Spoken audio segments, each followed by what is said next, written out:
vamos a avanzar ese tema ya. Pero ese tema es cortito. Va a ser 20 minutos, creo.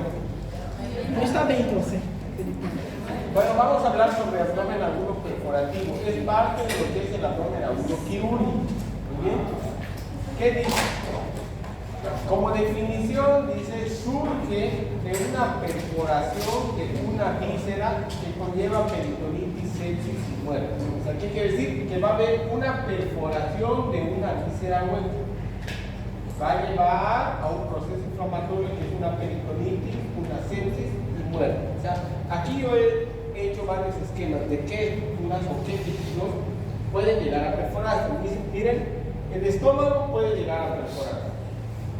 Y es una de las más frecuentes con la que es la perforación del duodeno. Puede llegarse a perforar el intestino delgado, el intestino grueso. O sea, hay. Y la etiología depende, varía. Muy bien. Dice que puede llegar a perforarse varias estructuras o varios tejidos. Ejemplos, miren, el estómago, el duodeno, un divertículo de Meckel, cáncer del intestino delgado, cáncer del intestino grueso, que es el colon, y puede perforarse con divertículos. ¿Bien? ¿Cuál es la etiología? Entonces, la etiología dice que va a existir primero un proceso inflamatorio. Un proceso inflamatorio, una oclusión. La etiología, o sea, ¿cuáles son las causas? Va a ser procesos inflamatorios. Por ejemplo, un divertículo de colon, ¿cómo llega a perforarse? Por un proceso inflamatorio. O sea, aquí están los divertículos. No tengo marcador, van a disculpar, vamos a tratar de. Voy a tratar de dibujar. ¿Dónde están situados los divertículos?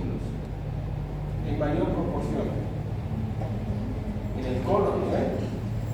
En el colon. En el colon sigmoide. Así son los divertículos, que son sacos, ¿no? ¿O no? Son sacos. Son sacos. Estos divertículos pueden llegar a perforarse cuando existe un proceso inflamatorio. ¿Cómo? Va a haber una obstrucción. Una obstrucción. Puede ser un fecalito que vaya a obstruir. Ya cuando este fecalito obstruye, va a haber que un aumento de la presión intraluminal de ese saco, va a haber una isquemia y finalmente va a llegar a una perforación. Por eso dice que la etiología está basada por un proceso inflamatorio. Es como un cuadro de una apendicitis, ¿no? ¿Qué hay? Por una obstrucción llega a un proceso inflamatorio y luego a una perforación. Una oclusión intestinal, por ejemplo, aquí les he dibujado un colon que ha producido un vólvulo. ¿Qué es el vólvulo? Es una torsión de un segmento del intestino grueso, generalmente de un colon sigmoide. Esta torsión puede ser de 180 grados o 360, depende, ¿no? De la torsión. Entonces, cuando hay una torsión, ¿no? Esto se tuerce, ¿qué va a haber?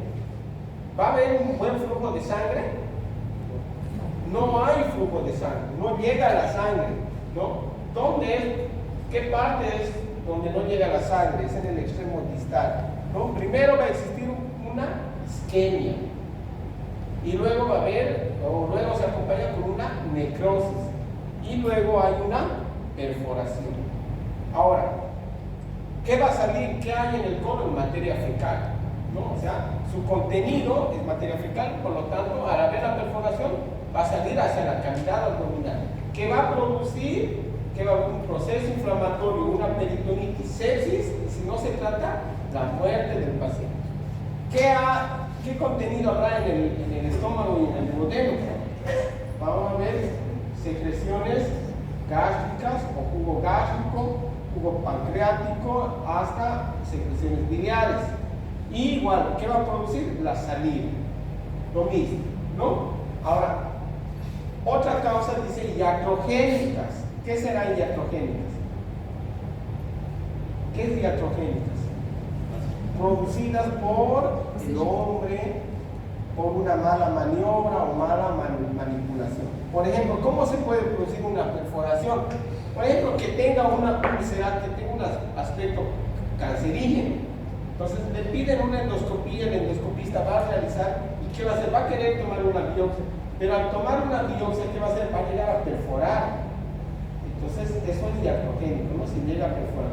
O cuando haga una colonoscopía, ingrese aire y quiera tomar biopsia, igual puede llegar a perforarse. Y el contenido salga hacia cavidad abdominal. O traumática, producida por un accidente. Puede ser un accidente de tránsito, una caída, un golpe que puede llegar a producir una lesión de la pared y perforación, ¿no?, del intestino.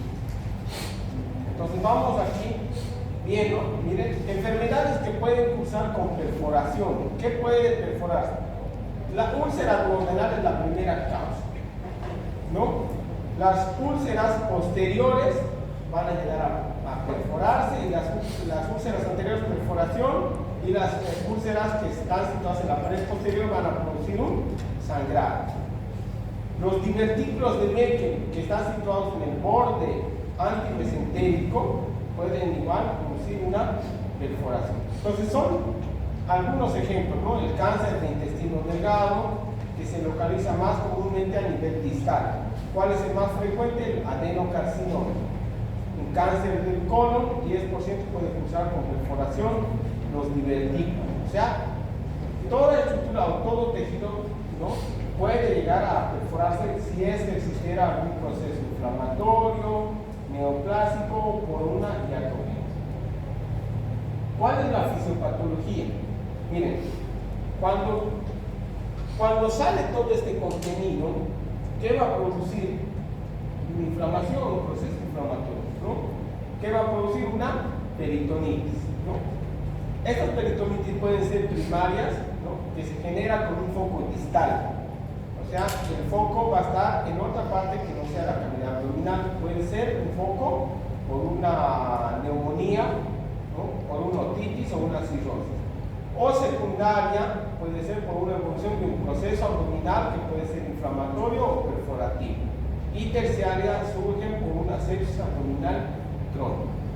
Muy bien, entonces, hablemos ahora de la perforación. La perforación, dice, precede a la contaminación peritoneal.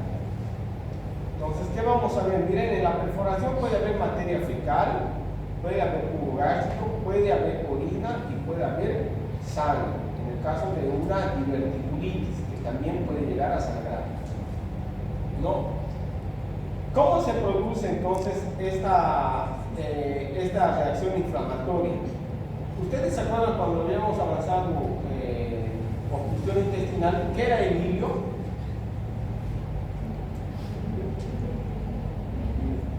Hemos dicho hilio, ¿se acuerdan? El hilio es cuando las asas intestinales se paralizan, es como una oclusión, pero de asas de intestino delgado. Un hilio, están totalmente paralizadas, no existe peristaltismo. ¿Cómo se produce este hilio? Miren, se produce por una reacción inflamatoria, ¿no? ¿Qué va a suceder? Miren, las asas intestinales van a sufrir una vasodilatación, aumento de la permeabilidad capilar, un exudado proteico y la formación de fibrina, ¿no? Esto va a producir un hilio y va a producir un secuestro de líquidos hacia el tercer espacio, ¿no? O sea, cuando hay un proceso inflamatorio, ¿no?, los líquidos se van a ir hacia el tercer espacio, ¿qué quiere decir? Hacia la cavidad abdominal. Esto va a llevar, dice, a una hipovolemia, que puede estar también por una sepsis y pueden llegar a fallecer los pacientes. ¿Cuál es el cuadro clínico? Dice, el dolor dependiente de la patología de base. Una vez que se ha producido el hilio, o sea, la parálisis de todas las asas intestinales, el paciente presenta deshidratación y fiebre. Dependiendo del estadio donde se encuentre el paciente, puede encontrarse francamente seco, ¿no? ¿Por qué se produce deshidratación? Por el secuestro de líquidos hacia el tercer espacio. ¿Por qué se produce fiebre? Porque hay un proceso inflamatorio, ¿no? Entonces, ¿cuál era la característica cuando hablábamos dentro de lo que era el abdomen agudo quirúrgico. La característica de un abdomen agudo perforativo era el abdomen untable, ¿no? ¿Qué es el abdomen untable? Es un abdomen que no se puede deprimir, ¿no? Es como una tabla, como una mesa, o sea, no puedes deprimir. ¿Por qué no se puede deprimir? Por el proceso inflamatorio que hay ahí, ¿no? Imagínense las secreciones gástricas, secreciones pancreáticas, biliares, todo eso hace que produzca una mayor irritación del peritoneo, ¿no? Y un mayor proceso inflamatorio, ¿no? ¿Qué dice? Este abdomen en tabla, dice cuando hay una contracción permanente de los músculos, es involuntario y es extremo. Por eso aquí lanza la ley, aquí se forma lo que es la ley de Starling, que dice que todo músculo vecino con una serosis irritativa se contrae, ¿no? Entonces, cuando vemos esto, nosotros vamos a decir que es una patología abdominal grave, que este paciente necesita de una cirugía inminente y ahí existe aquí un fracaso semiológico porque no se puede realizar una buena semiología. Miren, a la palpación va a haber defensa y dolor a la descompresión. Todos los abdómenes agudos quirúrgicos tienen dolor a la descompresión, ¿no? Es un dolor cuando retiras rápido la mano, ¿no? Del abdomen, de la pared. Es una descompresión brusca y rápida. Ahora, el signo de Bloomberg, ¿en qué patología se presenta? En apendicitis, ¿no? O sea, ¿qué quiere decir? Que nosotros hacemos una palpación a nivel del punto de McBurden, ¿no? Eso es fósil iliaca derecho. Pero ¿cuál será el signo de Genau de Musin? Este signo de Genau de Musin dice que también es un dolor a la descompresión brusca. Pero ¿dónde está situado? Está situado en toda la pared, en todos los cuadrantes. O sea, puede tener una descompresión brusca en fósil iliaca derecha, en hipocondrio izquierdo, en hipocondrio derecho. O sea, hay una descompresión brusca en todos los cuadrantes, ¿no? ¿Por qué? Porque hay irritación, ya está el paciente con una peritonitis, ¿no? Ahora, esto también es importante, la percusión. ¿Qué dice? Se pierde la matidez hepática a nivel del hipocondrio derecho debido a la acumulación de aire, que es el signo de Joubert. Esto no pensé, por favor, porque va a entrar en el examen.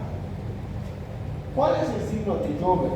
El signo de Joubert es la percusión del hipocondrio derecho que va a existir un timpanismo. O sea, es un timpanismo en hipocondrio derecho. ¿Por qué se produce ese timpanismo? Si ustedes recuerdan, o claramente, vamos a ver, aquí vamos a dibujar. Estoy dibujando los pulmones, ¿no? Por debajo de los pulmones, ¿qué está? Muy bien. Y en el lado derecho, ¿qué está? En la cavidad abdominal. Exactamente, el hígado. ¿Lo ven? Entonces, ¿cómo será la percusión en toda esta área? ¿Cómo será la percusión? ¿Mate o timpánico? ¿Cómo es mate? ¿Cómo es el sonido mate? Hay presencia de líquido, ¿no? El mate es eso, ¿no ves? Eso. ¿Por qué? Es sólido. Sólido, ¿no ves o no? Sí. ¿Y timpánico cómo es? Como si fosse un... A ver, hagan sus cachetes, inflen sus cachetes y percutan seco. Eso es timpánico, ¿no? Entonces ahora, ¿cómo suena el hipocondrio derecho? ¿Mate o timpánico?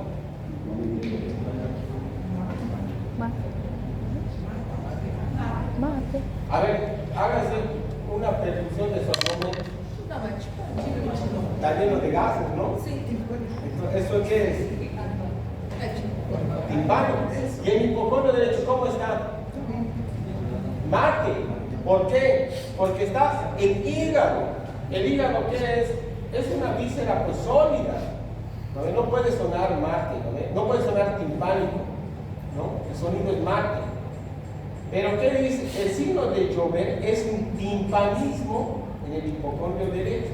O sea, ¿qué quiere decir? Que vamos a encontrar aire en vez de timpanismo. O sea, en vez de Marte, ¿no es? ¿Por qué se produce eso?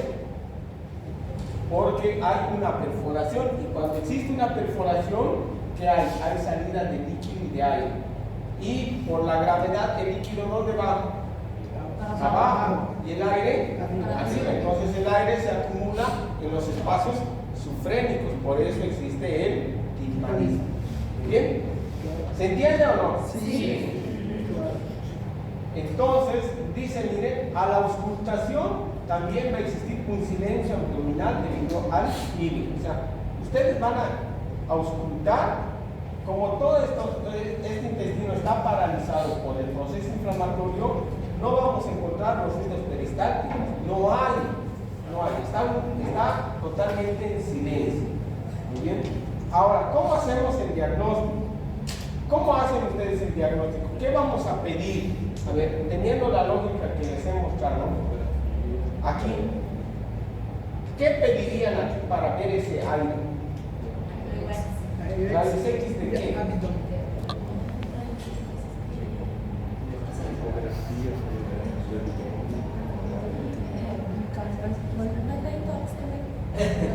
Bien. Una radiografía de tórax y una radiografía de abdomen.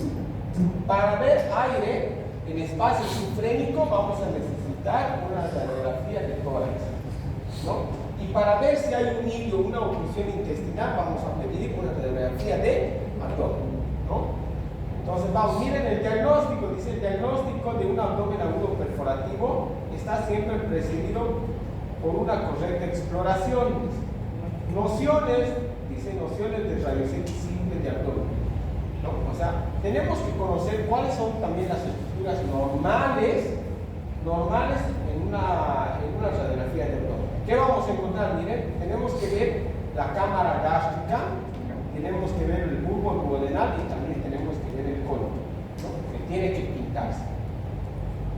Bueno, vamos, miren, aquí les estoy mostrando una radiografía de tórax. Dice, ¿qué vamos a ver aquí? Miren, ahí dice aire subdiafragmático. Ustedes pueden ver, este es el aire subdiafragmático, pero no sé si pueden verlo. ¿Por qué?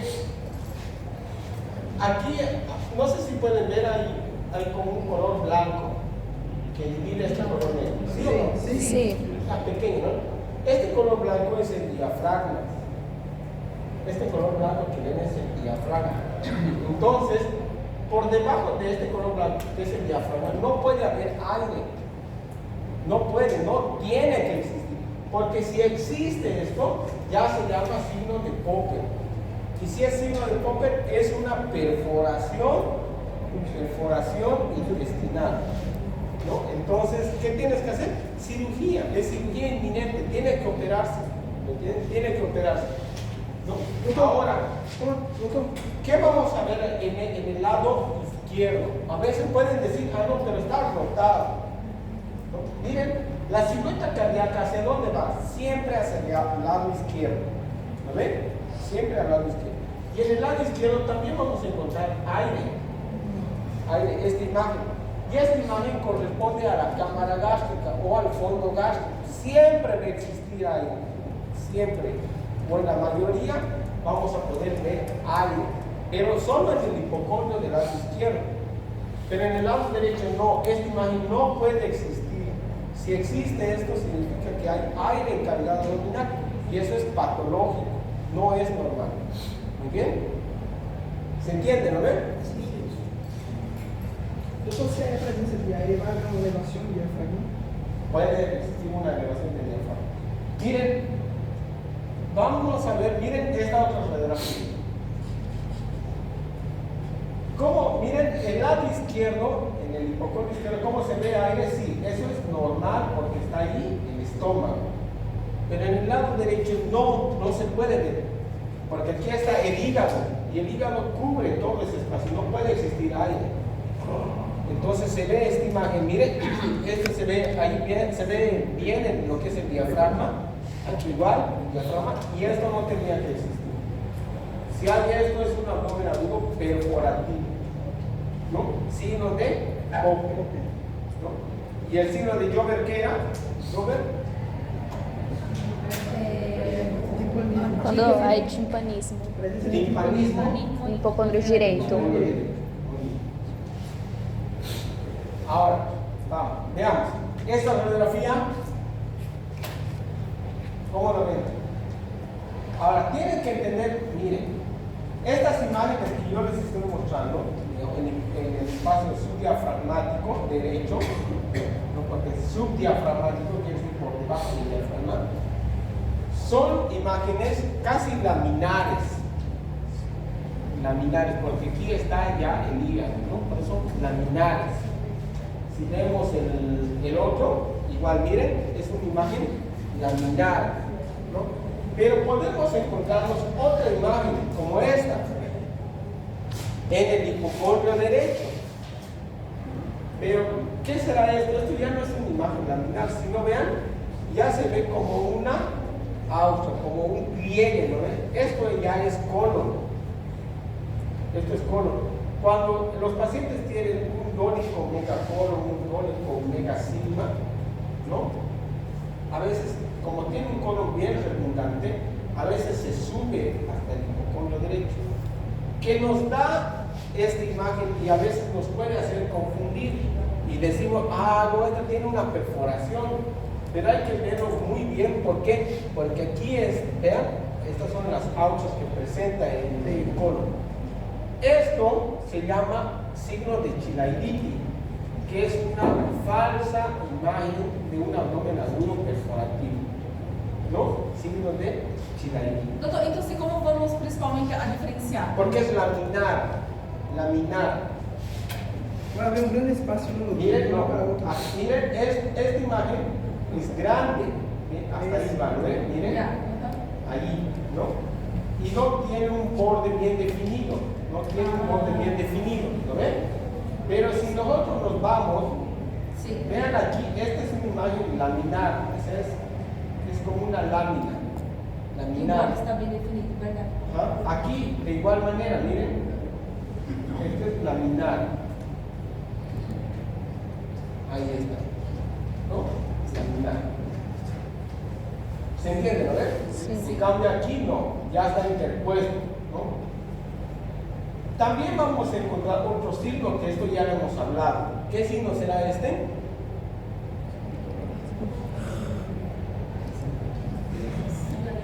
Na última fase. Este es el signo de pila de monedas, ahí dice, pues signo de pila de monedas. ¿Lo ven? Entonces es como si nosotros colocáramos una moneda sobre otra moneda, sobre otra moneda y otra moneda. Entonces aquí se ve todo esto, ¿no? Estas imágenes, ¿no? El signo de pila de moneda. Vemos todo lo que es la dilatación, vean, la dilatación del intestino delgado, ¿no? Toda la dilatación de lo que es el intestino delgado. Esto es una oclusión intestinal. ¿Por qué se producen oclusiones intestinales? La principal causa puede ser por una brida y adherencia, o por un pómulo, fecaloma, tumores, etc. Y la otra causa son los abdómenes agudos de tipo inflamatorio. Cuando hay un proceso inflamatorio, todas las asas intestinales se paralizan. No se mueven, se paralizan. Entonces, esa es otra causa. ¿Cómo vamos a hacer diagnósticos diferenciales? Miren, diagnósticos diferenciales. El signo de Chilaiditi. O sea, hay que tener muy en cuenta ese signo que habíamos visto, ¿no? Que puede ser una falsa imagen de un póker. Un neumotórax basal. ¿Qué es neumotórax, niños? Presença de aire com Presencia de aire en qué? Intestino. Neumotórax. ¿Qué es neumotórax? Presença de aire com ¿Qué es neumotórax? É a presença de guiar na parte intersticial, não é? El neumotórax es la presencia de aire en cavidad pleural. A intravíscera e a... Neumotórax. Neumotórax. Ah, entonces, cuando sale, ¿por qué sale el aire de la cavidad torácica? Porque puede ser por un trauma o puede ser diacogénico. A veces cuando colocan una vía periférica o vía central, perforan el pulmón y al perforar el pulmón, entonces el aire de los pulmones sale hacia la cavidad. Y el pulmón, ¿cómo es? Por la presión, entonces se vuelve así pequeñito. ¿No? ¿Y cuál es el tratamiento? Colocación de un drenaje de tórax. Tenemos que colocar un tubo de tórax, ¿no? Entonces, ¿qué dice? Cuando hay neumotórax basal, a veces vemos esa imagen en la parte inferior. Entonces, eso nos puede hacer pensar un signo de Popper también, ¿no? Entonces hay que tener en cuenta el signo de Chilaiditi, el neumotórax basal. Ahora, o dilatación de una víscera hueca, o un absceso sufrénico. O sea, ¿qué es un absceso? Es un cuchichi, ¿no? Que haya un absceso aquí, y los abscesos que forman gas, CO2, entonces nos dé esa imagen de aire y lo abscesemos en una perforación, ¿no? ¿Se entiende, no ve? Sí. Bueno, ahí les traigo algunas imágenes, miren, ahí una perforación del modelo, y aquí hay una perforación de lo que es el estómago, ¿no? Perforación, miren. Generalmente, ¿por qué se producen estas perforaciones? Cuando ya hay úlceras gástricas, úlceras duodenales, producto de una infección bacteriana, que es el Helicobacter pylori, ¿no? ¿Cuál es el tratamiento inicial? Entonces, como tratamiento inicial, nosotros, ¿qué tenemos que hacer? Como hay una oclusión intestinal, ¿no? Dilatación de las asas intestinales, ¿qué tiene que hacer? Descomprimir. Entonces colocamos una sonda nasogástrica, ¿no? Para vaciar toda esa presión que hay. Hacemos una buena hidratación porque hay secuestro de líquido hacia la cavidad peritoneal y utilizamos antibióticos. Y luego el tratamiento quirúrgico de acuerdo a la patología de base, ¿no? Ya tenemos que ver si sospechamos de una perforación de colon o de estómago o de intestino delgado, ya tenemos que pensar qué es lo que se va a realizar. Si es de colon, por ejemplo, hacemos una colostomía, ¿no? Abocamos hacia la pared abdominal y hacemos una Hidratación con síndrome más específico. con líquidos, con soluciones isotónicas. Solución Ringer normal, Ringer lactato, glucosado al 5%, ¿no? ¿Bien? Eso, jóvenes. ¿Tienen alguna duda, pregunta? ¿No hay? Bueno, hasta aquí vamos a quedar, hasta aquí va a ser nuestro examen. Recuerden, nuestro examen es desde el primer día de clases hasta el día de hoy. Van a ser 35 preguntas. 35 preguntas. 35? ¿Ya? 35, doctor. Ahora, en este grupo hay 8 alumnos que están corriendo peligro. Por favor, intérense en el trabajo de investigación, intérense en el examen final. ¿Bien?